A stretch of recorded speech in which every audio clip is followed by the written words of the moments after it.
এমনি তিনি জাতির পিতা হয় নাই, খালি মুখে মুখে জাতির পিতা বললে স্লোগান দিলে হয়? আমাদের জাতির পিতা ইব্রাহিম নবী, আর কাউকে মানতে চাই না। রে ভাইরা আমার, ইব্রাহিম আলাইহিস সালাতু ওয়াস সালামকে দেহ খালি করে শুধু একটা পায়জামা পরা, তাফসিরে জালালাইনে আসছে, রুহুল মানিতে আসছে, ইবনে কাসিরে আসছে, খুলেন দেখবেন স্পষ্ট লেখা আছে। একটা পায়জামা পরা ছিল, সে তো অনেক লম্বা ছিল, স্বাস্থ্যবান ছিল, চমৎকার চেহারা ছিল। নবীদের চেহারা তো যুগের শ্রেষ্ঠ চেহারা। তিনি আবার সমস্ত বনি আদমের বাপ। আল্লাহু আকবার।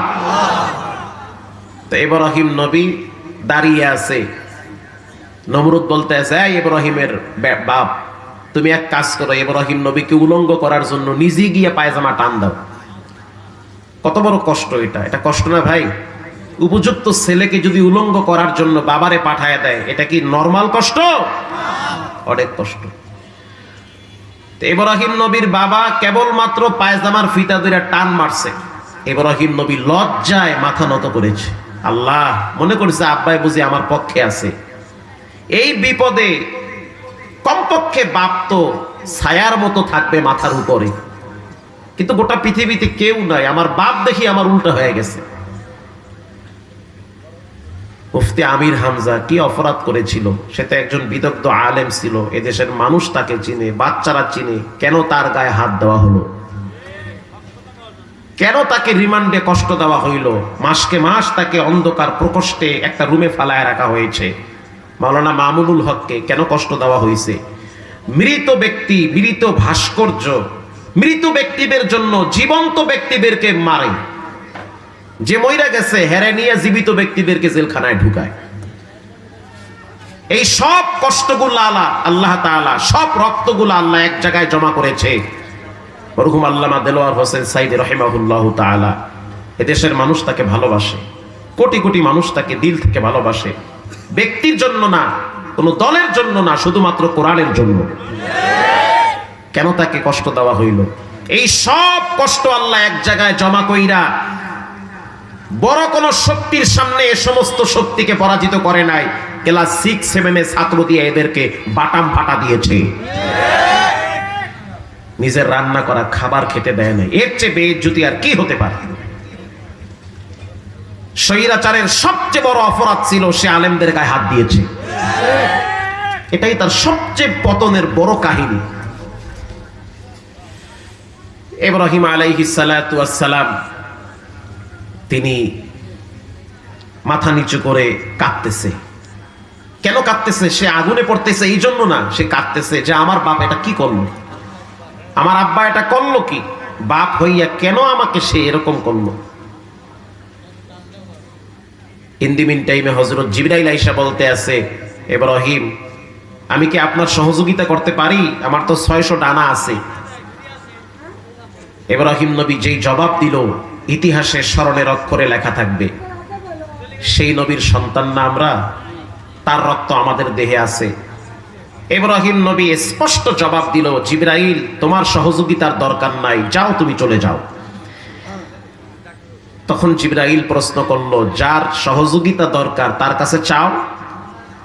ইব্রাহিম নবী বলতেছে, কেন আমি চাবো? সে কি আমারে দেখে না? আল্লাহু আকবার বলেন। আমি কেন চাবো? সে কি আমারে দেখে কি দেখে না? আমি তো আমার জন্য ধরা খাই নাই। এত আয়োজন আমাকে হত্যা করার জন্য, এত আয়োজন, এটা আমার জন্য না, এটা আল্লাহর জন্য। সে যদি মনে করে আমাকে বাঁচাবে তো বাঁচাবে, আর সে যদি মনে করে যে না আমারে মাইরা ফেলা, তার সিদ্ধান্ত। আমি তার উল্টা হতে চাই না, এটা তার ব্যাপার। আমি তোমার সহযোগিতা নিব না।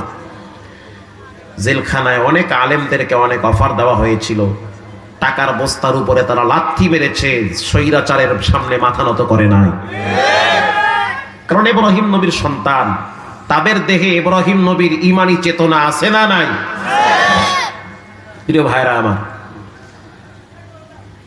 ইব্রাহিম নবীকে আগুনে নিক্ষিপ্ত করা হলো। একটা ব্যাঙ, যেই কথাটা বোঝানোর জন্য এতগুলো কথা আমি বললাম, একটা ব্যাঙ, আরেক বর্ণনায় আসছে একটা পাখি। ব্যাঙ সে লাফ মারে আর প্রস্রাব করে আগুন নিবানোর জন্য। পাখি উড়ে যায় ঠোঁটের মাথায় পানি নিয়ে ইব্রাহিম নবীর আগুন নিবাইতে চায়। তো ব্যাংকে প্রশ্ন করা হইল, ওই বিশাল অগ্নিকুণ্ড তোমার এই অল্প পানির দ্বারা কি নিববে? তো ব্যাংক যেই জবাবটা দিল এটা আমাদের জন্য অনুসরণীয়, অনুকরণীয়। ব্যাংক বলতেছে, আমি জানি আমার এই প্রস্রাবের পানির দ্বারা ইব্রাহিম নবীর আগুন নিববে না, তবে এটা মনে রাখবে ইব্রাহিম নবীর স্রষ্টা যিনি, আমার স্রষ্টাও তিনি, আমি ইব্রাহিম নবীর পক্ষে আছি, এটা যেন রব দেখতে পায়। আল্লাহু আকবার বলেন। আমি ইব্রাহিম নবীর পক্ষে আছি। আল্লাহ অর্ডার করলেন, কুলনা ইয়া নারু কুনি বারদান ওয়া সালামান আলা ইব্রাহিম।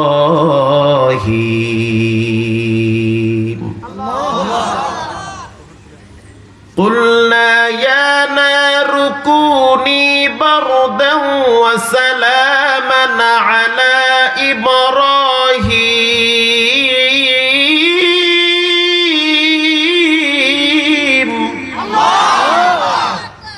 কবি বলেন, আকে লুৎফে খেশেরা ইবহারে গোল বাখলি নাসনারেরা গুলজারে কো। ইব্রাহিমের জন্য আরামদায়ক হয়ে যাও, না ঠান্ডা না গরম, ফুলের বাগান হয়ে যাও। আল্লাহু আকবার বলেন। মান কানা লিল্লাহ কানাল্লাহু লাহ। যতই বিপদে পড়েন, যখন দেখবেন দেওয়ালে পিঠ ঠেকে গেছে, বিশ্বাস করেন সবাই তাড়ায়া দিবে, আপনার রব আপনাকে তাড়ায়া দিবে না। সে দেখবেন কোনো না কোনো জায়গায় আপনাকে হেফাজত করবে। ভীত সন্ত্রস্ত হয়ে পড়বেন না, ভরসা হারাবেন না। তাওয়াক্কুল, ভরসা করতে হবে একজনের উপরে, তিনি হলেন কে?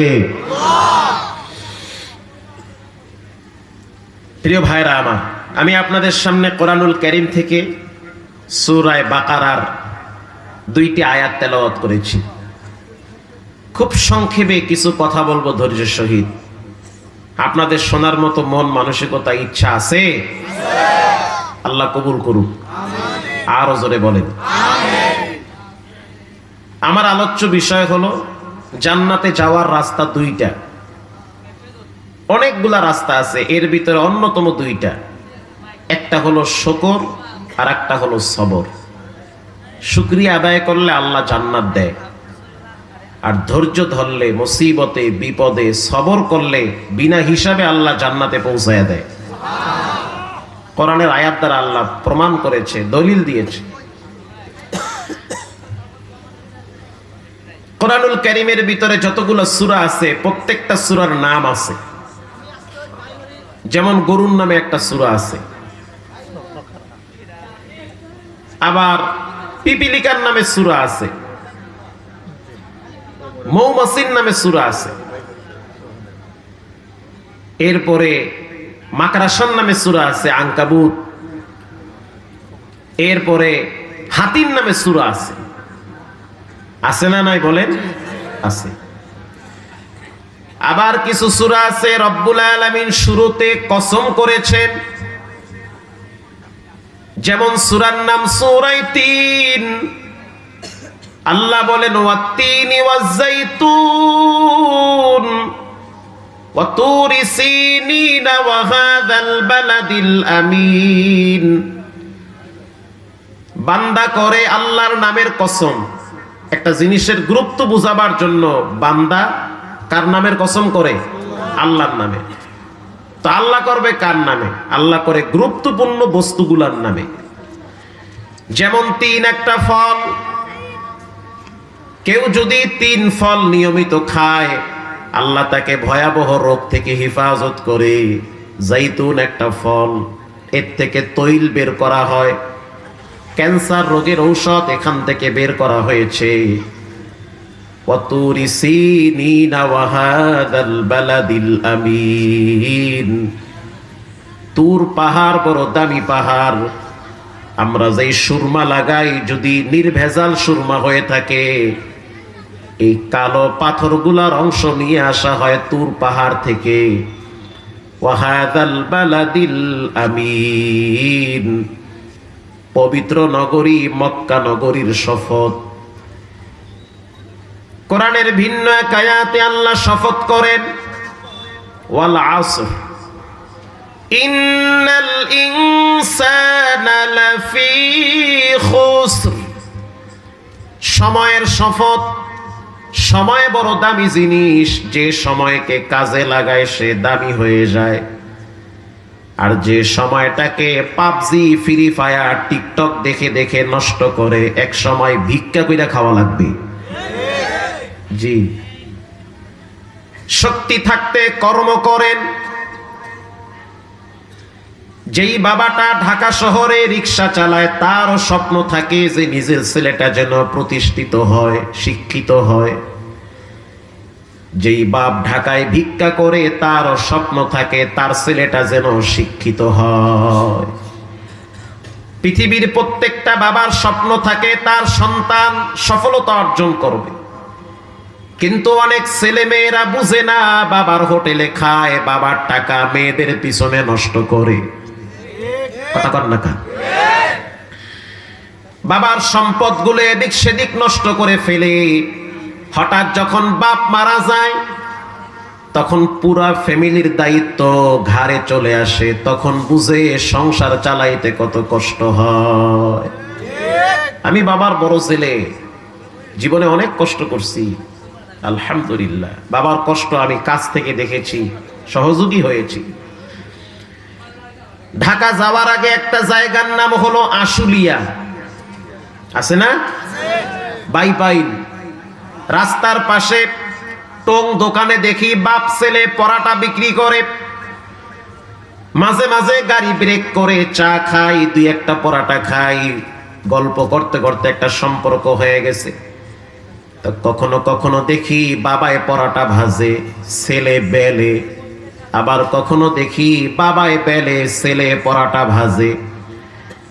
ছেলেটার দিকে প্রথম তাকাবার পরে বুঝতে পারছি দেখতে অনেক সুন্দর, সুঠাম দেহের অধিকারী, মনে হয় রাজপুত্র।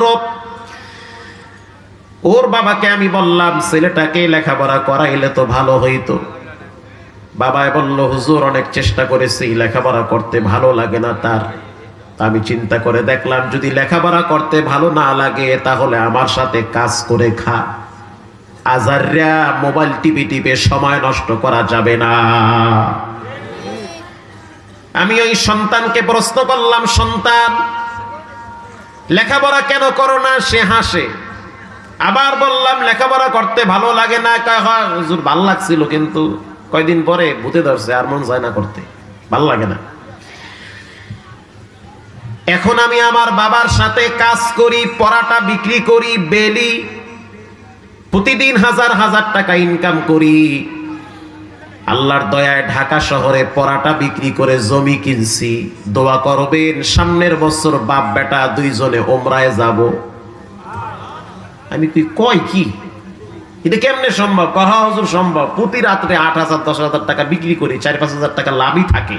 এটা হাতিয়ে করবো কি এত টাকা? আল্লাহর ঘরটা গিয়ে দেখে আই।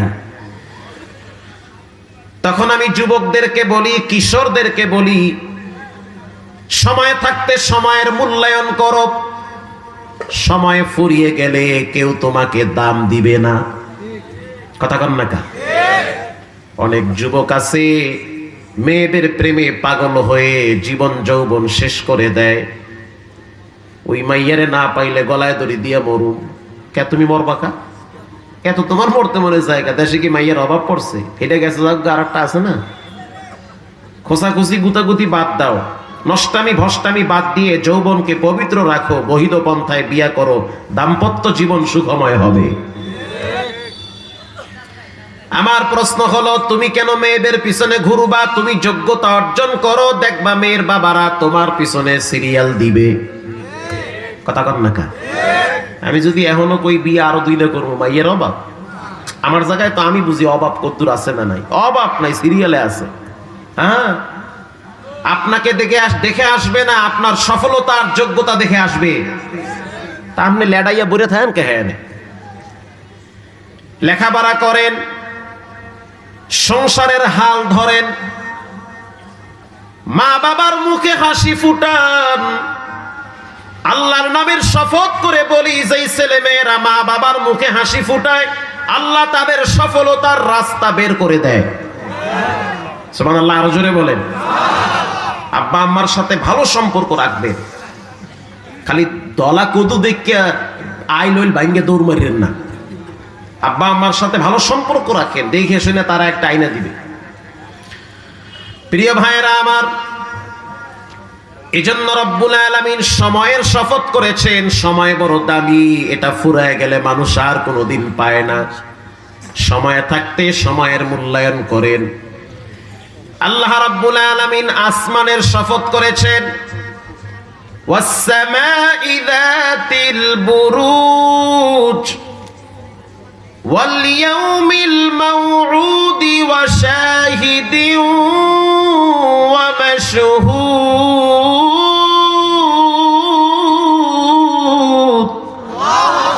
গলা ছেড়ে আরো জোরে বলেন আল্লাহু আকবার। আসমানের শপথ, আসমান দামি জিনিস। শুক্রবারের শপথ, শুক্রবার দামি জিনিস। অনেক মুসলমানের সন্তান আছে জুমার দিন জুমার নামাজটাও পড়তে চায় না, মসজিদের সামনে দিয়া কানে হেডফোন লাগায়া নাচতে নাচতে বাইতে যায়, নামাজটাও পায় না, পড়ে না। আবার কিছু মুসল্লি আছে সপ্তাহে 7 দিন নামাজ পড়ে না, জুমার দিন গিয়া মসজিদে ঠেলাঠেলি করে। কথা কর না কা? তাও আবার যদি মিষ্টি আর জেলাপি মসজিদে, এটা তো কাম সারছে। ঢাকা শহরে এমনও মসজিদ দেখছি জুমার নামাজ শেষ, সুন্নত বাদ, আর একজনে জোতালয়ে দৌড় মারে, আছে না? হঠাৎ একদিন দেখলাম মসজিদে সালামের পরে মুসল্লি পিছনে বয়ে রয়েছে, লড়ে না। সুন্নতের পরে দেখলাম আরো 2-4 রাকাত পরে লড়াচড়া করে না। পরে খাদেম রে বললাম, কি ব্যাপার আজকে মসজিদে কি লোকজন তো যায় না? হুজুর 4 তলায় কিন্তু মিষ্টির ঢিপ লেগে রইছে, এক শিল্পপতির পোলা হইছে, 1.5 মণ মিষ্টি বাড়াইছে। আজি সাহেব রে কই, আজি সাহেব বাইতে যান না কা? আল্লাহর ঘরে বইয়া থাকলে তো সব বেশি না, কি সব বেশি, মিষ্টি লেগে বই রইছে, আছে না নাই? আপনি জুমার দিন এক মসজিদে 2-2.5 মণ মিষ্টি পাঠান, দেখেন আশেপাশের মুসল্লি ভাঙ্গাই বেহেনে। শুক্র আলী মুসল্লি, হারা সপ্তাহে খবর নাই, জুমার দিন গিয়া খালি ঠেলাঠেলি। শুধু শুক্রবার নামাজ পড়লে হবে, বাকি দিন নামাজ পড়া লাগবে না? পড়া লাগবে। এমনও মুসল্লি আছে যে প্রতি রাত ওয়াজ শুনে কিন্তু ফজরের নামাজ পড়ে না। এখানে যারা আছে, আমার তো মনে হয় এমনও আছে যে এশারের নামাজও পড়ে নাই। কথা কন না কা? এই ওয়াজ হইলে লাভ কি? নামাজ তো পড়তে হবে। এরকম সমস্ত ওয়াজ যদি এক পাল্লায় ওজন দেওয়া হয়, পুরা পাবনার মাহফিল যদি এক জায়গায় রাখা হয়, ফজরের 2 রাকাত সুন্নতের সমান হবে? আল্লাহ রাব্বুল আলামিন জুমার দিনের শপথ করেছেন, কিয়ামতের ময়দানের শপথ করেছেন, ওয়া শাহিদিন ওয়া মাশহুদ ওয়া শাহিদিন ওয়া মাশহুদ। কিয়ামতের ময়দানের শপথ।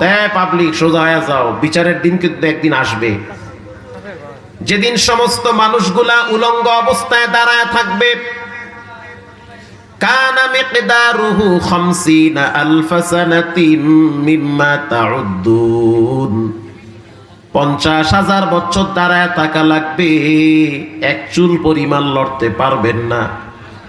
যেই ছেলে মেয়ে স্ত্রী সংসার বলে বলে জীবনটারে শেষ করছেন, আজকে মারা যান, দেখবেন মাটি দিয়া আপনার সম্পদ নিয়ে তারাই মারামারি করবে। অথচ নামাজ পড়ার টাইম নাই, আপনি ব্যস্ত মানুষ, এই সম্পদ দিয়ে হবে কি? আল্লাহ রাব্বুল আলামিন বলেন, সেই দিনটার শপথ যেই দিন কেউ কাউকে পরিচয় দিবে না। সন্তান গিয়া বলবে, আব্বা তুমি আমার একটা নেকি দাও, একটা নেকি দিলে আজকে আমি মুক্তি পেয়ে যাব। বাপ বলবে, তোমারে আমি চিনি না, যাও তোমার সাথে আমার সম্পর্ক নাই, অথচ চিনে। স্ত্রী বলবে, স্বামী আমার হাসরের ময়দানে বিপদে পড়ছি, তুমি আমার একটা নেকি দিয়া বাঁচাও। ইয়াউমা ইয়াফিরুল মারউ মিন আখিহি ওয়া উম্মিহি ওয়া আবিহি ওয়া সাহিবাতিহি ওয়া বানি।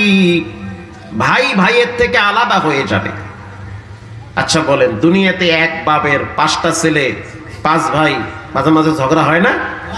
বছরকে বছর কথা বলে না, এমন হয় কি হয় না? যেমন আপনার একটা ভাইয়ের সাথে আপনি কথা বলেন না, জায়গা জমি নিয়ে ঝগড়া লাগছে, আপনি আপনার ঘরে আছেন, আপনার ভাই অন্য জায়গায় আছে, রাত্র 2টার সময় হঠাৎ আপনার মোবাইলে রিং বাজছে। চাটমোহর বাজার থেকে একজন মানুষ বলতে আছে, তুমি কি অমকের ভাই? বলে হ্যাঁ। তো তোমার ভাইরে তো চাটমোহর বাজারে পোলাপানে বাঁধা রাখছে, একটু পরে তাকে বানানো হবে, তার দেহে আঘাত করা হবে, হয়তো পোলাপানে মেরেও ফেলতে পারে। বিশ্বাস করে, যার ভিতরে মনুষ্যত্ব আছে ওই ভাইটা শুয়ে থাকতে পারবে না, ঝগড়া জায়গায় থাক, ভাই তখন সব ফালায়া দৌড় মারবে বাঁচানোর জন্য।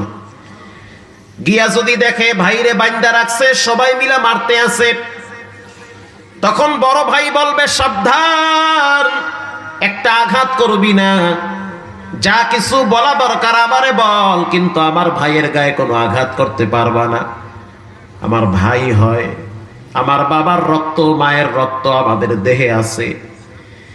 আল্লাহ রাব্বুল আলামিন বলেন, দুনিয়ার ভিতরে ভাইয়ের বিপদে ভাই এগিয়ে যায়, কিন্তু এমন একটা দিন আসবে যেই দিন ভাই ভাইকে দেখে পালায়ন করবে।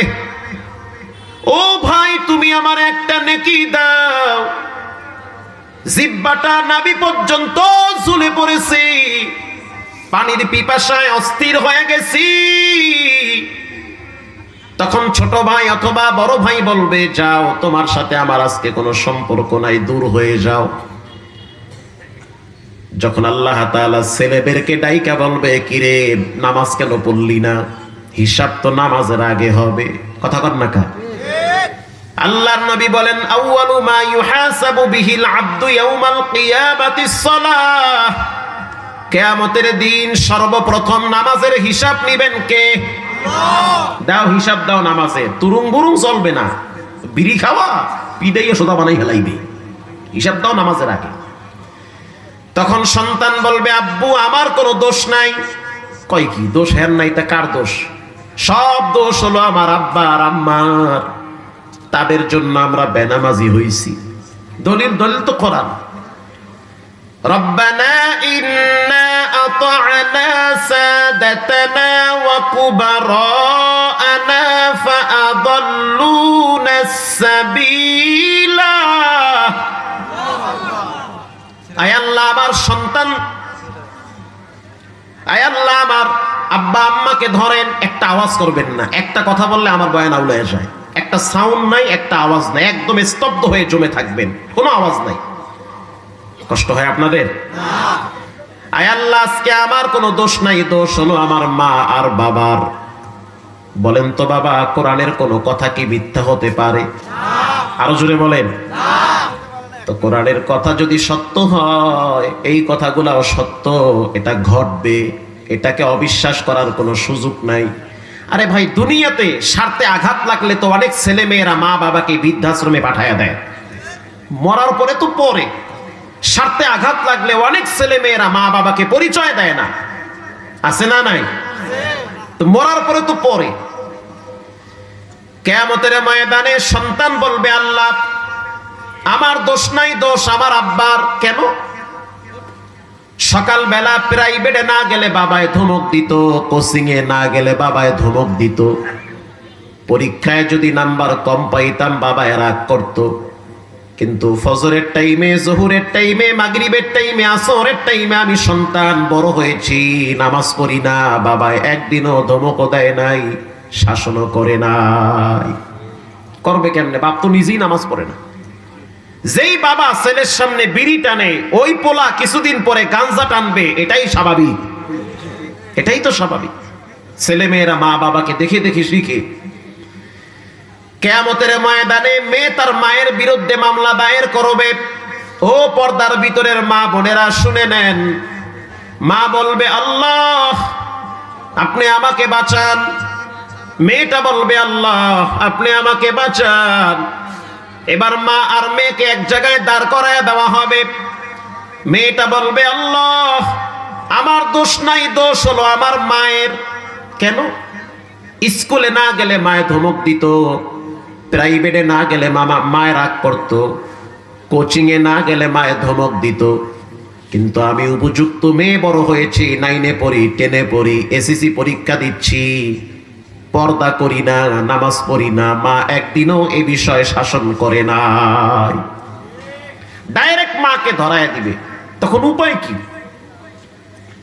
আল্লাহ রাব্বুল আলামিন সেই ভয়াবহ অবস্থা সম্পর্কে কোরআনে বয়ান করেন। যেই দিন পুরা জমিনটা হবে তামার, পুরা জমিনটা হবে তামার। জমিন থেকে বর্তমান 9,30,00,000 মাইল উপরে সূর্য চৈত্র মাসের সময় যখন তাপ দেয়, কৃষকরা অস্থির হয়ে যায়, মাথা গরম হয়ে যায়। আল্লাহ বলেন নবী আপনি জানায় দেন কিয়ামতের ময়দানে মাথার 1 বিঘা উপরে সূর্যটা থাকবে। সূর্যের তাপের কারণে, প্রখরতার কারণে মাথার ঘিলুগুলো টকবক করে ফুটতে থাকবে। সেদিন কেউ কারো উপকারে আসবে না। তবে হ্যাঁ, সেদিন কিছু মানুষের জন্য সহযোগী হয়ে দাঁড়িয়ে যাবে। যেমন কারো সন্তান যদি ছোটবেলায় মারা যায়, কিয়ামতের ময়দানে জান্নাতের গেটে ওই ছেলেটা দাঁড়ায় বলবে আল্লাহ আমার আব্বারে না নিয়া আজকে আমি জান্নাতে যাব না। সন্তান দাঁড়িয়ে যাবে। আল্লাহর নবী বলেন কিয়ামতের ময়দানে জান্নাতের গেটের সামনে কিছু মানুষ গিয়ে ধাক্কা ধাক্কি করবে, খোল জান্নাতের দরজা খুইলা দাও। জান্নাতের ফেরেশতা রিদওয়ান বলবে কেন জান্নাতের গেট খুলে দেওয়া হবে? এবার সেই সমস্ত মানুষগুলা বলবে জান্নাতের মালিক যিনি তাকে একটু প্রশ্ন করো আমরা কারা। এবার জান্নাতের ফেরেশতা রিদওয়ান বলবে আল্লাহ এরা কারা? আল্লাহ বলবে এদেরকে ধইরো না, জান্নাতের গেট খুলে দাও, এদের সাথে আমার গোপনে একটা কন্টাক্ট হয়েছে। সুবহানাল্লাহ বলেন। এটা কোরআনের কথা, তাফসীরে এসেছে এই কথাগুলো। এদের সাথে আমার গোপনে চুক্তি হয়েছে, ধইরো না, ছাইরা দাও এদেরকে, এদের হিসাব লাগবে না, হিসাব ছাড়াই এদেরকে জান্নাতে নেওয়া হবে। কই কি? হ্যাঁ এটা সত্য কথা, কোরআনে আসছে। ইন্নামা ইউওয়াফাস সাবিরুনা আজরাহুম বিগাইরি হিসাব।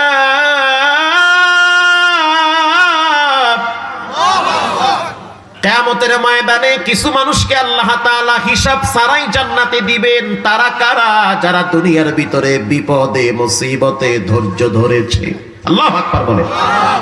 বিপদ, ছেলে মারা গেছে, দোকানে আগুন লাগছে, জমিনের ফসল নষ্ট হয়ে গেছে, নিজে অসুস্থ, বউ অসুস্থ, আই হায় সব অন্ধকার হয়ে আসছে। এই সময় যদি আপনি আল্লাহর প্রতি সন্তুষ্ট থাকেন যে আল্লাহ আমি আপনার প্রত্যেকটা সিদ্ধান্তকে দিল থেকে মেনে নিয়েছি, আপনি আমার রব, আপনি আমার আশ্রয়দাতা, আপনার উপরে আমার তাওয়াক্কুল ভরসা আছে, আমি আপনার প্রতি মোটেও মনক্ষুণ্ণ না। আল্লাহ তাআলা বলেন এমন ধৈর্যশীল মানুষগুলাকে ধরে ধরে জান্নাতে হিসাব ছাড়াই ঢুকায় দেওয়া হবে।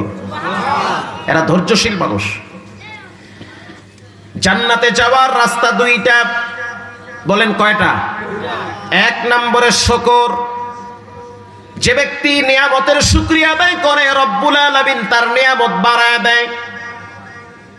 তাফসীরে ইবনে কাসিরে আসছে যে ব্যক্তি চূড়ান্ত পর্যায়ের নিয়ামতের শুকর আদায় করে আল্লাহ রাব্বুল আলামিন কিয়ামতের ময়দানে বলবে নিয়ামত প্রাপ্ত বান্দা শুকর আদায় করেছে, যাও হিসাব ছাড়া তাকে জান্নাতে দিয়ে দিলাম। একজন বেশ্যা মহিলাকে যদি আল্লাহ মাফ করতে পারে রে মহিলার দল, একজন কামারকে যদি আল্লাহ তাআলা মুহাদ্দিসের উপরে শ্রেষ্ঠত্ব দান করতে পারেন, সেই রব্বুল আলামিন মানুষের ছোট আমলের বিনিময়ে জান্নাত হিসাব ছাড়াই দিতে পারে। জান্নাতে যাওয়ার রাস্তা দুইটা। 1 নম্বরে শুকর, আর 1 নম্বরে সবর। দুনিয়াটা হলো জান্নাত জাহান্নামের স্যাম্পল। দুনিয়াটা হলো জান্নাত জাহান্নামের কি স্যাম্পল? বুঝেন না? নকল নকল। আচ্ছা আপনারা বলেন, জান্নাতে সুখ শান্তি আছে না নাই? কোনো কষ্ট নাই। জান্নাতের বয়ান করলে তো আপনারা অস্থির হয়ে যাইবেন। লা আইনুন রাআত ওয়া লা উযুনুন সামিআত, যা কোনোদিন চোখ দিয়েও দেখেন নাই, কান দিয়েও শুনেন নাই, দিল থেকে অনুধাবন করেন নাই, এমন জান্নাত আল্লাহ একজন ব্যক্তিকে দান করবেন যেই ব্যক্তি ন্যূনতম ঈমান নিয়ে কবরে গেছে, এরকম 10 দুনিয়ার সমান একটা জান্নাতের মালিক বানাবে। আরো জোরে বলেন। জান্নাতে সুখ আর সুখ, কোনো দুঃখ নাই। যা খাবেন এক ঢেকুরে হজম হয়ে যাবে, পায়খানা প্রস্রাবের কোনো ব্যাগ থাকবে না।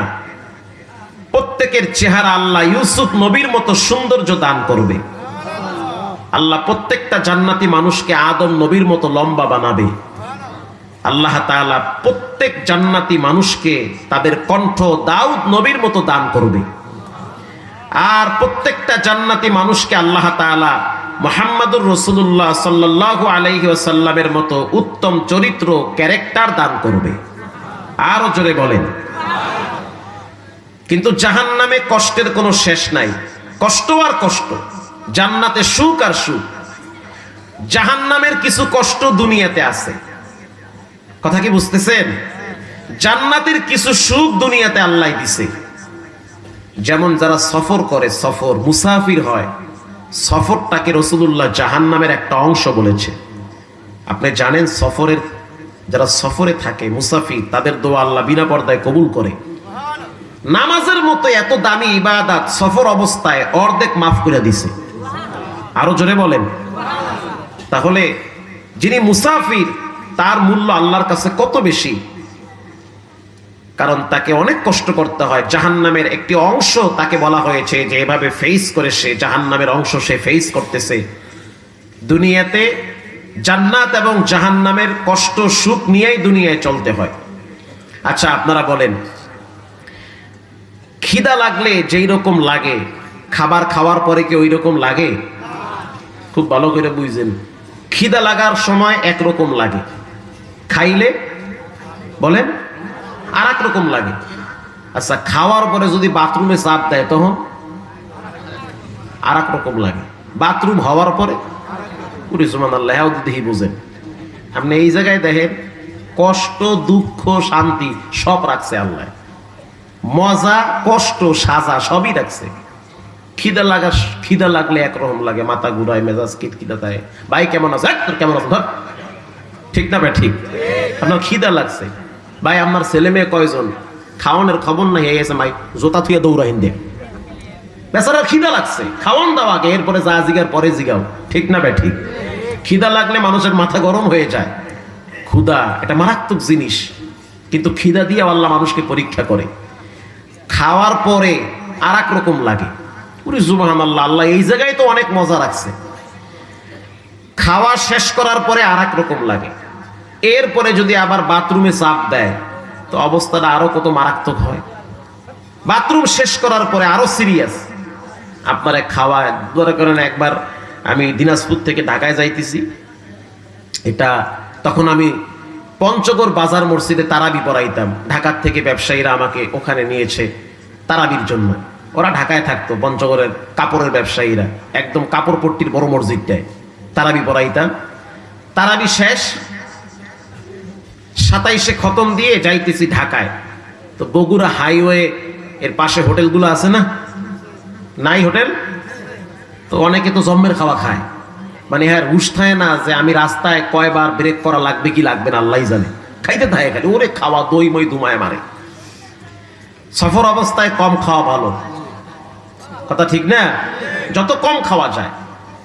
তো এরকম এক খাওয়াইয়া পার্টি উঠছে, খাইয়া লইয়া গাড়িতে বহার কিছুক্ষণ পরেই কয় ড্রাইভার, দেখি কিছুক্ষণ পরে দেখি একবার ড্রাইভারের সামনে যায় আবার আইয়া বয়, আবার সামনে যায় আবার আইয়া বয়, আবার যায় আবার আইয়া বয়। লোকটা কি হইলো, সমস্যা কি? গুড়া কিরমিতে গুতাই নি আরে, যায় আবার আয়, কারণ কি? কন্ট্রাক্টর বলতে আছে, স্যার আপনার কোনো সমস্যা? বলে বোঝেন না সমস্যা কি? সমস্যা সমস্যা হয়েছে আমার বাথরুমে চাপ দিছে, গাড়ি থামান। ড্রাইভার সাহেব বলতে আছে যে একটু সামনে গিয়ে ব্রেক করি, ওখানে পাবলিক টয়লেট আছে। আচ্ছা ঠিক আছে করেন। ওখানে টয়লেট ব্রেক করছে, বেচারায় নাইমা দেখা যায় ওই যে টয়লেট, বেচারায় নাইমা গেছে, গিয়ে দেখে সামনে আরো 7 জন খাড়াই রয়েছে সিরিয়ালে। উপায় আছে? এই বেচারা যদি আমাশা হয় তো অবস্থাটা কি? আর খাওয়ার সময় কি মজা, ওরে মজা রে, খালি মজা আর মজা। খাওয়ার পরে বাথরুমে চাপ দিলে আর এক রকম লাগে, বাথরুম শেষ করে আইলে আর এক রকম লাগে। মজার একটা ঘটনা আমি আপনাদেরকে শিক্ষা নেওয়ার জন্য বলি। আল্লাহ দুনিয়াটা সাজাইছে জান্নাত জাহান্নামের স্যাম্পল দিয়ে। কিছু কষ্ট আছে, কিছু মুসিবত আছে, কিছু শান্তি আছে না নাই? কিছু শান্তি আছে। বিয়ের সময় একরকম মজা, বিয়ের পরে আর এক রকম মজা, আর বউ যদি উল্টো পাল্টা হয় তাহলে আর এক রকম মজা। কথা ঠিক না ভাই? ঠিক।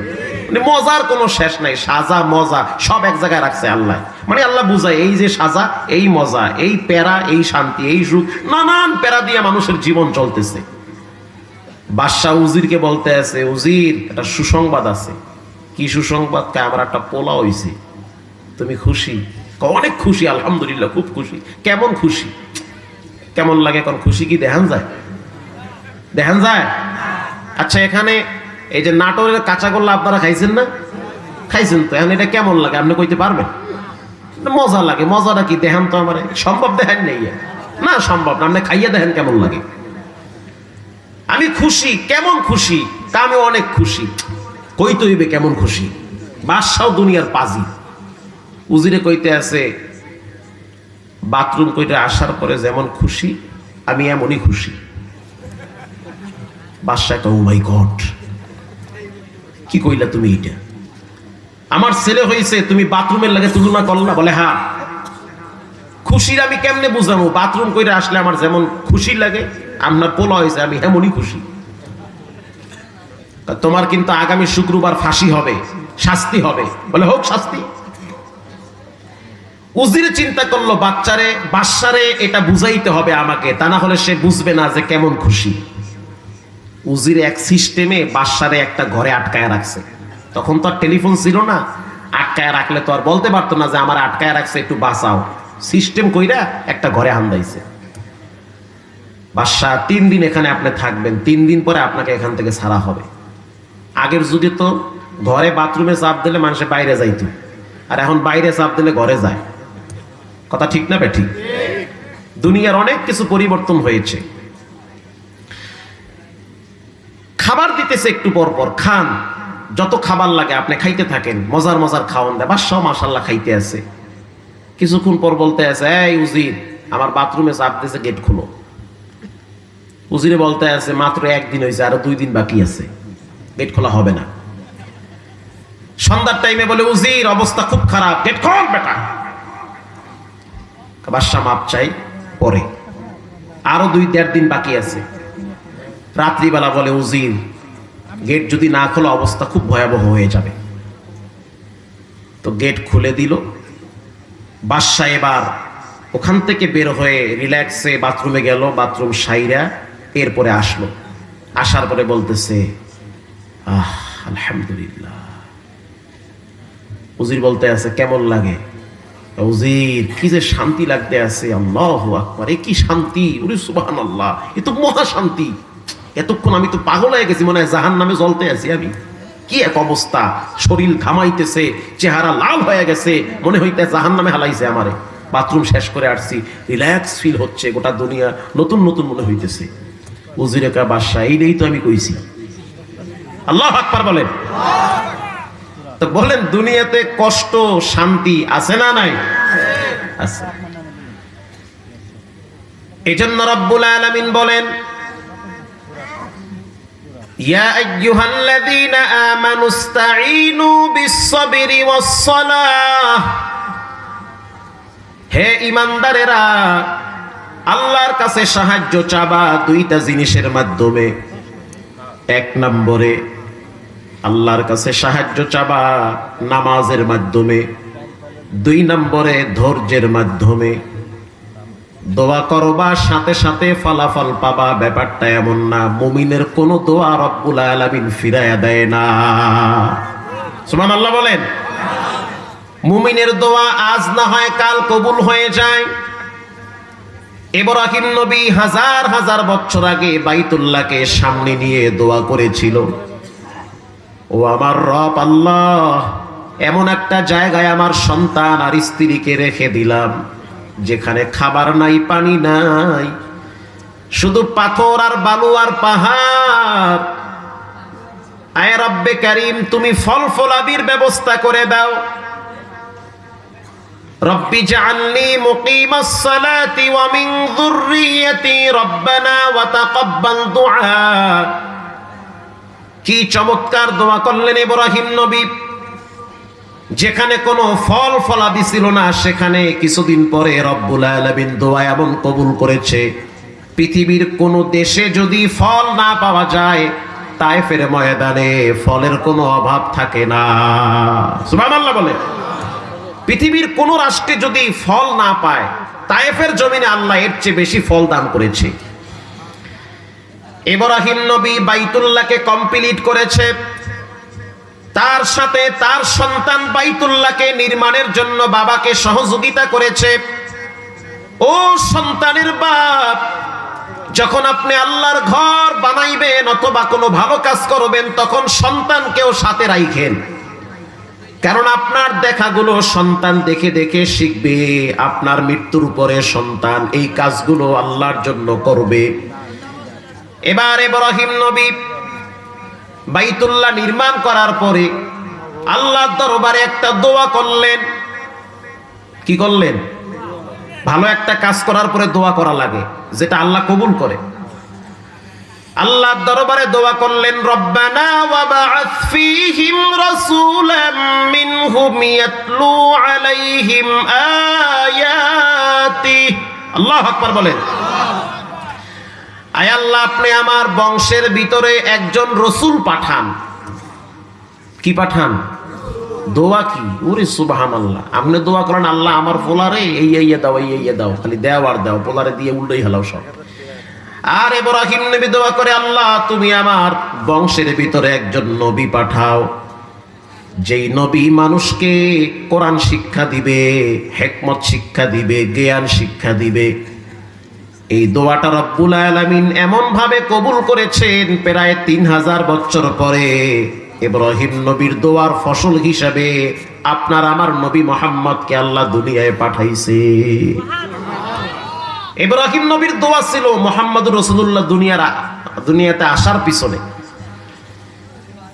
এজন্য আল্লাহ তাআলা বলেন, পৃথিবীর মানুষরা তোমরা যখন দোয়া করবে, তখন মনে রাখবে দুইটা জিনিসের মাধ্যমে দোয়া করো।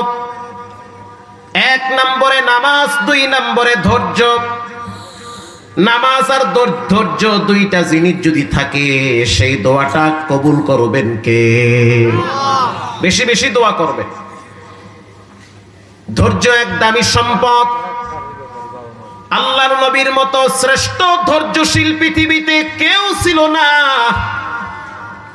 আল্লাহ তাআলা তার রাসূলকে ধৈর্যের বয়ান করেন, ওয়াসবির ওয়া মা সাবরুকা ইল্লা বিল্লাহ। ও নবী, আপনি একজনের জন্য ধৈর্য ধরেন, সবর করেন, তিনি হলেন কে? আল্লাহ তার নবীকে ধৈর্যের বয়ান শোনায়, ধৈর্য ধরেন, সবর করেন, অস্থির হইেন না। আল্লাহর নবী যখন সেজদায় যাইতো, বেঈমানেরা গলায় গামছা লাগায়া টান মারতো, জিহ্বা বের হয়ে যেত, রাসূলুল্লাহর চোখ লাল হয়ে যেত। ফাতেমা রাদিয়াল্লাহু তাআলা আনহা আয়েশা বলে, আমার আব্বার দুনিয়াতে আপন বলতে কেউ নাই, কেন আপনারা কষ্ট দেন? আল্লাহর রাসূল বলেন, ও আমার আল্লাহ, কার কাছে আমারে পাঠাইছেন? যারা আমাকে চিনে না, যারা আমাকে নবী হিসেবে গ্রহণ করে না, বরং তারা আমার উপরে আঘাত করে, পাথর মারে, থুতু মারে। আল্লাহ পাক বলেন, ওয়াসবির ওয়া মা সাবরুকা ইল্লা বিল্লাহ। ধৈর্য ধরেন, সবর করেন। এমন একটা দিন আসবে, মানুষ আপনাকে নিয়ে গোপনে গোপনে রাত্রিবেলা কাঁদতে থাকবে, নামাজে, দোয়ায়, আজানের ভিতরেও আপনার নাম স্মরণ করা হবে। আরো জোরে বলেন সুবহানাল্লাহ। যখন মানুষ আজান দেয়, তখন মুহাম্মদ শব্দ ভিতরে আছে না নাই? যখন মানুষ ইকামত দেয়, তখন মুহাম্মদ শব্দ ভিতরে আছে। যখন মানুষ দোয়া করে, তখন দোয়ার শুরুতে দুরূদ শরীফ পড়তে হয়। দুরূদ না পড়লে সেই দোয়া রব্বুল আলামিন কবুল করেন না। যখন মানুষ নামাজে দাঁড়ায়, জানতে চাই নামাজের ভিতরে দুরূদ শরীফ আছে না নাই? আল্লাহর নবীকে আল্লাহ এমন ভাবে কবুল করেছেন, একজন মুসলমান সে পরিপূর্ণ মুসলমান হতে পারবে না যতক্ষণ পর্যন্ত নিজের জীবনের চেয়ে রাসূলকে বেশি ভালোবাসতে পারবে না। আল্লাহর কাছে দোয়া করার মাধ্যম হলো দুইটা, এক নম্বরে নামাজ, দুই নম্বরে ধৈর্য। সমস্ত নবীরা ধৈর্যশীল ছিল। আইয়ুব আলাইহিস সালাতু ওয়াস সালামের ঘটনা আল্লাহ কোরআনে উল্লেখ করেছেন। আল্লাহু আকবার বলেন। আইয়ুব নবী একজন বাদশা ছিলেন, সম্পদওয়ালা ব্যক্তি, স্বাচ্ছন্দ্যে আরামে জীবন কাটাইতো, অনেকগুলা সন্তানের বাপ, ক্ষমতার অভাব নাই আইয়ুব পয়গম্বরের। শয়তান গিয়া বলল, আল্লাহ, আইয়ুব যদি ক্ষমতা না পাইতো তাহলে হয়তো আপনার গোলামিটা ঠিক মতো করতো না। সে ক্ষমতা পাওয়ার কারণে রিল্যাক্সে আপনার গোলামি করে, তার কোনো পিছুটান নাই। শয়তান বলে, আমি পরীক্ষা চাই, দেখি আইয়ুব কেমন আপনার বান্দা। কষ্ট হয় আপনাদের? আল্লাহ রাব্বুল আলামিন পরীক্ষা শুরু করলেন। আইয়ুব নবীর ক্ষমতা চলে গেল। 11টা সন্তান ছিল, সমস্ত সন্তানগুলা মারা গিয়েছে। যত সম্পদ ছিল, কোন সম্পদ আইয়ুব নবীর নাই।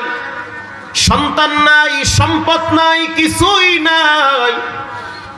ইবলিস একদিন তাকায় দেখতেছে আইয়ুব নবী সিজদার ভিতরে চোখের পানি ছেড়ে রবের দরবারে কাঁদতেছে। ইবলিস বলতেছে, আইয়ুব, সম্পদ হারাইছো, সন্তান হারাইছো, এজন্য বুঝি কাঁদো। আইয়ুব পয়গম্বর বলে, এতদিন সম্পদের ঝামেলা ছিল, এখন সম্পদ নাই, রিল্যাক্সে রবের গোলামি করি, কেউ আমারে বাধা দিতে পারে না। সম্পদের প্যারা, সন্তানের প্যারা কোনোটাই নাই, আমি রিল্যাক্সে আল্লাহর গোলামি করি, কোনো টেনশন নাই আমার।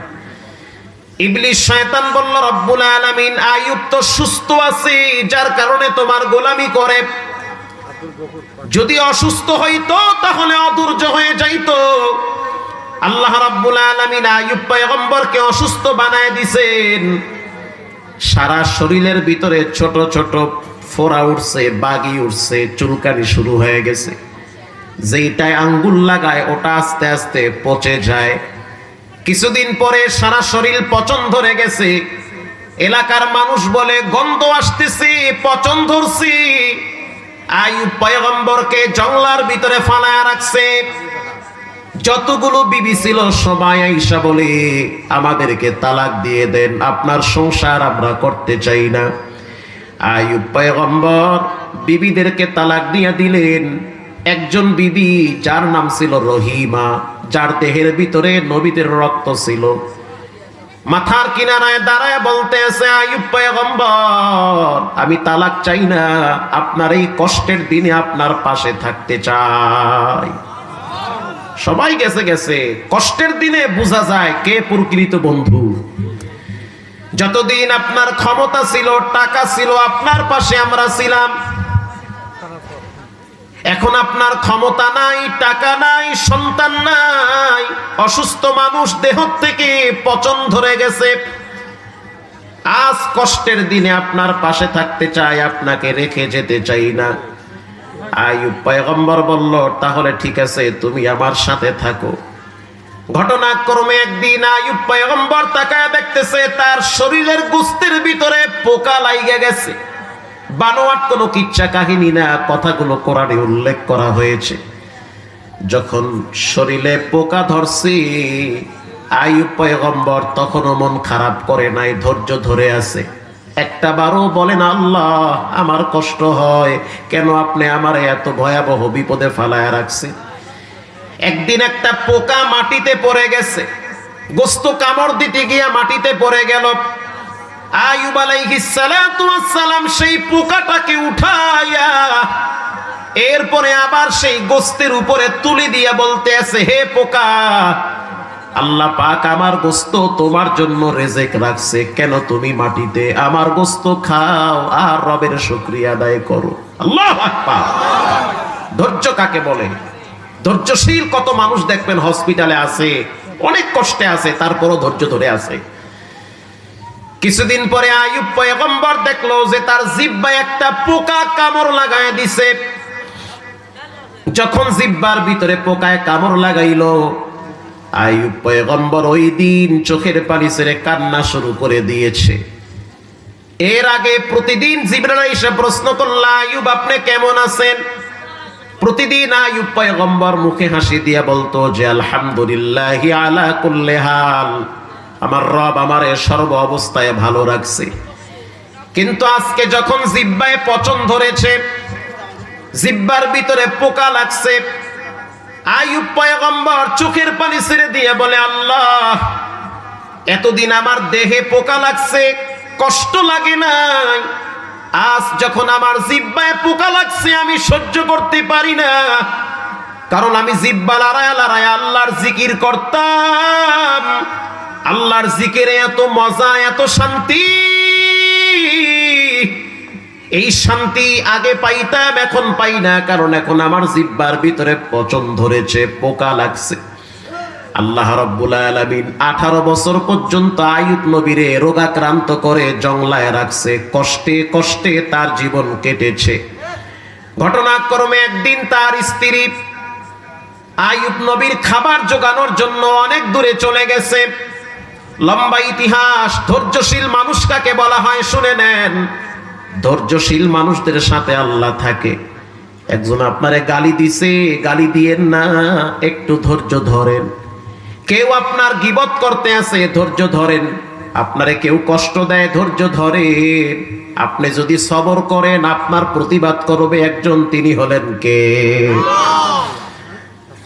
যখন তার স্ত্রী খাবার আনার জন্য চলে গেল অনেক দূরে, ইবলিস শয়তান ধোঁকা দেওয়ার জন্য তার স্ত্রীর সামনে কবিরাজ হয়ে দাঁড়ায় গেল।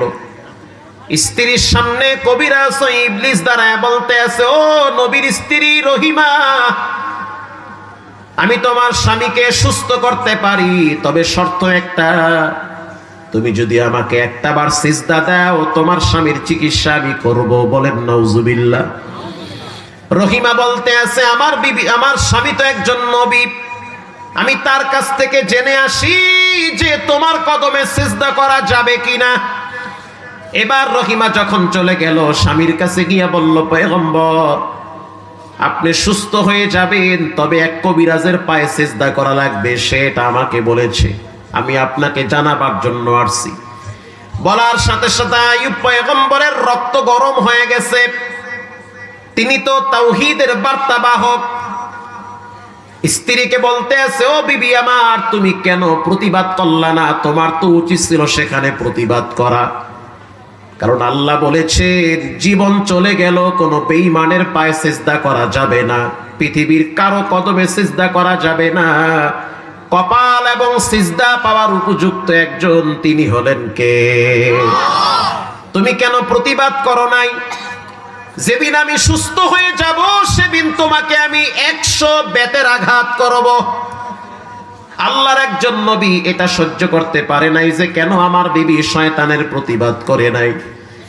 কিছুদিন পরে আল্লাহ রাব্বুল আলামিন আইয়ুব নবীকে আবি হায়াতের পানির দ্বারা গোসল করায়া আগের চেয়ে বেশি সৌন্দর্য দান করেছে, সুস্থ করে দিয়েছে। এবার আল্লাহ কোরআনে বলেন, ইন্না ওয়াজাদনাহু সাবিরা নি'মাল আবদু ইন্নাহু আওয়াব।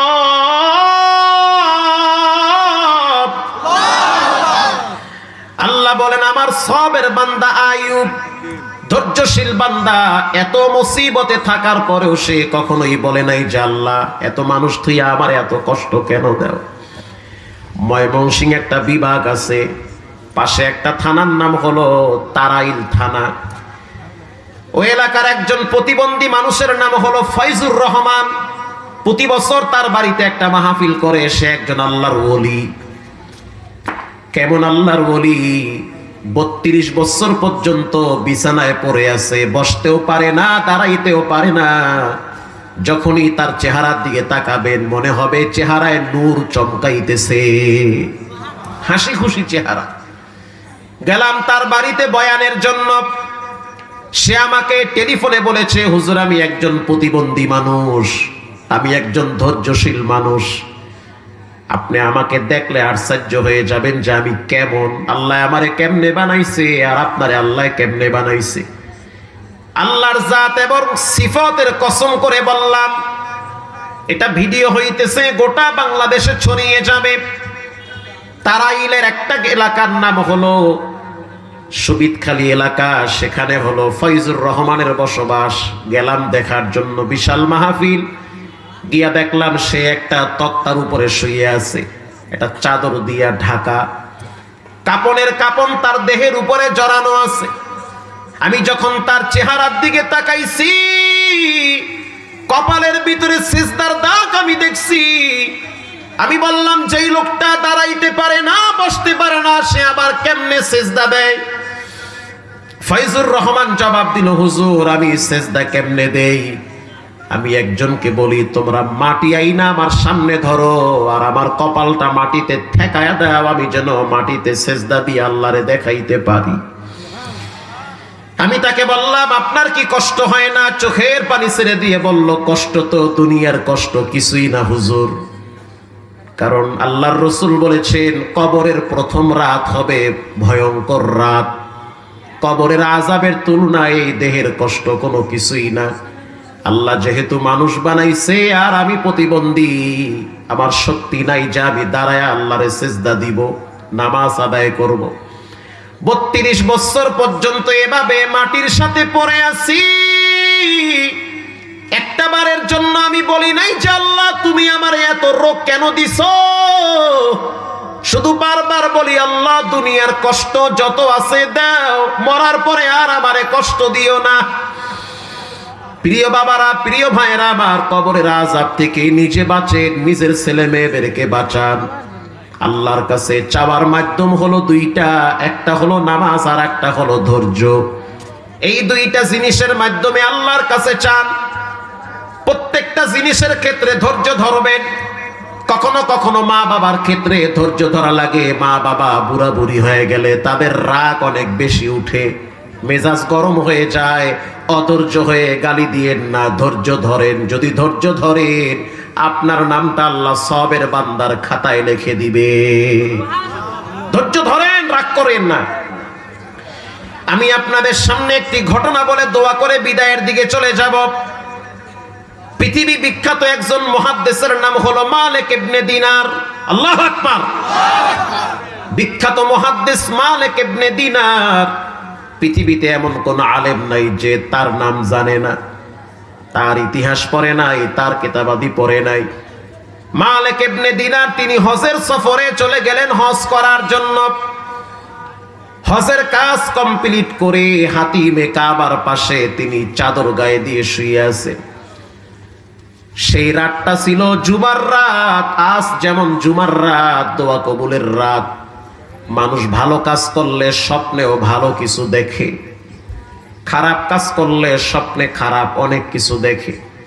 কখনো কখনো স্বপ্নের মাধ্যমে মানুষকে আল্লাহ সংকেত দেয় যে সোজা হয়ে যাও, সময় বেশি নাই, দোকানে কাপনের কাপন চলে আসছে, সংকেত দেয়, প্রস্তুতি নাও, কবরের গাট্টি বস্তা গোল করো, ডানে বামে প্রতিদিন মরে, এরপরে সিরিয়াল তোমার হবে। এটা সংকেত দেয় আল্লাহ। মালিক ইবনে দিনার বলেন, উয়ুনুল হিকায়াত আরবি কিতাব ইবনুল জাওজি লেখেন, হজের কাজ সম্পূর্ণ করার পর হাতিমে কাবার পাশে শুয়ে আছে। জুমার রাত স্বপ্নে দেখতেছে, কে যেন বলতেছে এবছর হাজিদের হজ কবুল হয়েছে, তবে একজনের হজ কবুল হয় নাই। যার হজ কবুল হয় নাই তার নাম হলো মুহাম্মদ বিন হারুন, তার বাড়ি হলো বাগদাদে আল বলখি। একটু পরে ঘুম ভেঙে গেল। স্বপ্নের ভিতরে যখন শুনল নাম হলো মুহাম্মদ বিন হারুন, হজ কবুল হয় নাই, কেন কবুল হলো না? এত টাকার হজ, এত কষ্টের হজ। হজ মানে কষ্ট, হজ মানে পরিশ্রম। হজের জন্য অনেক টাকা পয়সাও খরচ করা লাগে, অথচ দামি একটা ইবাদত কবুল হয় নাই, এরকম কপাল পোড়া কে আছে? সকালবেলা তিনি এবার খোঁজা শুরু করে দিল বাগদাদের কাফেলার দিকে। জাবালে আবু কুবাইস পাহাড়ের পিছনে চাটিয়াল ময়দানে একটা তাবু গাড়া আছে। ওই তাবুর ভিতরে বাগদাদের কিছু হাজিরা অপেক্ষায় আছে। ওখানে তারা ইবাদত করে, টাইম মতো তারা চলে আসে আল্লাহর ঘরে বাইতুল্লাহ। ওখানে গিয়ে প্রথম সে সালাম দিল। সালাম দেওয়ার পর ভিতর থেকে একজনে বলল, আপনি কে? মালিক ইবনে দিনার বলল, আমি একজন হজের মুসাফির, আল্লাহর মেহমান। কেন আসছেন? বলে, এখানে মোহাম্মদ বিন হারুন। কার নাম? বলার সাথে সাথে কয়েকজনে বলল, তিনি আমাদের শায়েখ, মুরব্বী, একজন আল্লাহর ওলি, আল্লাহর দরবেশ। সেই দরবেশ কোথায়? বলে, তিনি এই টাইমে জাবালে আবু কুবাইস পাহাড়ে দাঁড়াইয়া নামাজে কোরআন তেলাওয়াত করে। আল্লাহু আকবার। অনেক বড় ইবাদত বুজুর্গ একজন দরবেশ মানুষ, ইবাদত গুজার মানুষ। মুহাম্মদ বিন হারুন তিনি এবার চলে গেল, মালিক ইবনে দিনার তিনি এবার চলে গেল সেই জাবালে আবু কুবাইস পাহাড়ে। গিয়া দেখলো সাদা একটা কালো একটা চাদর গায়ে দিয়া শক্ত হয়ে দাঁড়িয়ে আছে, মনে হয় যেন খেজুর গাছ দাঁড়ায় আছে। মালিক ইবনে দিনার আস্তে আস্তে কাছে গেল। বাচ্চারা যেমন কানলে হেহি চলে আসে, একটু পর পর তারা নাকে ধাক্কা দেয়, এরকম একটা কান্নার আওয়াজ সেই চাদরের ভিতর থেকে আসতেছে। মালিক ইবনে দিনার দীর্ঘ সময় পিছনে দাঁড়িয়ে আছে, লম্বা টাইম তার নামাজ দেখলো, তার রুকু দেখলো, তার সিজদা দেখলো, মনে হইতে আছে খাঁটি একজন আল্লাহর ওলি। নামাজ শেষ করার পর মালিক ইবনে দিনার পিছনে বসে একটু করে আওয়াজ দিয়েছে। যখন আওয়াজ দিল তিনি তখন পিছনে তাকাইল। মালিক ইবনে দিনার এবার সালাম দিয়েছে, আসসালামু আলাইকুম ওয়া রাহমাতুল্লাহ।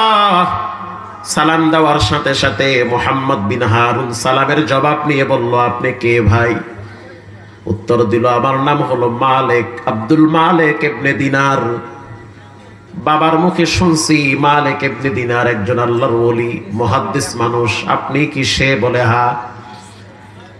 কেন আপনি আমার কাছে আসছেন? আমি একজন দুঃখী মানুষ, কপাল পোড়া মানুষ, পাপের গাট্টি মাথায় নিয়ে নিয়ে ঘুরতেছি, মনের কষ্টের কথা বলতেও পারি না, সহ্য করতে পারি না, নীরবে একা একা এভাবে রাত দিন পার করতেছি, কষ্টের বোঝা কারো কাছে দিতেও পারি না। মালিক ইবনে দিনার বলতে আছে, গতকাল রাত্রিবেলা স্বপ্নে দেখছি সবাই হজ কবুল হয়েছে, তোমার হজ কবুল হয় নাই। এটা বলার সাথে সাথে মুহাম্মদ বিন হারুন বলল, হজ কবুল হবে কেমনে?